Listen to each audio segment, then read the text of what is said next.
Good morning, everyone. Thanks for being here still. Oh, thank you.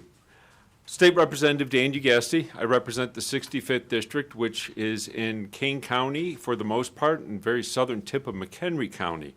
Great area of the state. Never been there, please come see us. So we finished another week of session, and we've yet to address one of the biggest problems the state faces that all voters tell us, no matter where they are within the state, and that's our property taxes.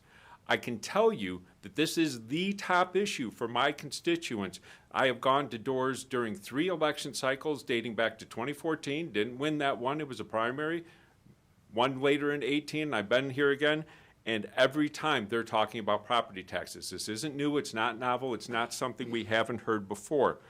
And we keep failing to address it, and yet the cost of living in Illinois keeps rising on homeowners and people who have to rent properties and pay rent, and the reason is the high property taxes. Recently released census numbers prove this. We are losing people. We are one of 3 states in the entire nation losing people. It's not any longer that we are just not growing as quickly as everyone else, and that's why we're losing congressional seats and our ability to influence what happens in the country. But it's the fact that we're losing people. And I think I heard, I don't know if it's accurate or not, that this is probably our first time in history. And one of the biggest reasons I hear about why people are leaving in the state, other than lack of opportunity for their kids, that's why young people tend to leave. The older residents who already own property, who are already contributing to the rolls and everything else, are leaving because the property taxes are just too high. Right along with ethics and pensions, this is one of the biggest issues we have to address and needs to be a top priority in the state. Back in 2019, while creating another task force, Governor Pritzker said, "I committed to working with lawmakers on both sides of the aisle to convene a task force where they can engage in conversations about how to reduce the burden of property taxes felt by homeowners." That was his quote.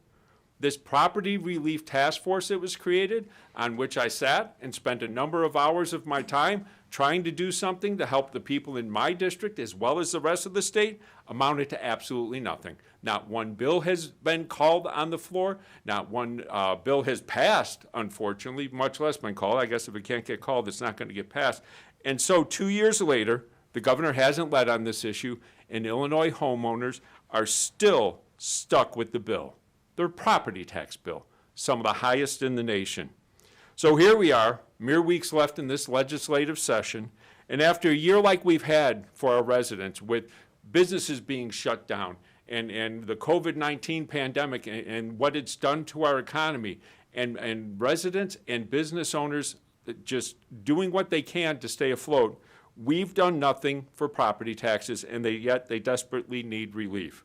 So this was just another blue ribbon commission, some window dressing for which the Democrats can say, look, we're trying to take care of your problems, and they shove it aside once it's all said and done. We didn't even get a complete report out of it. We can still, and we must, enact real property relief for the people of the state of Illinois during this session.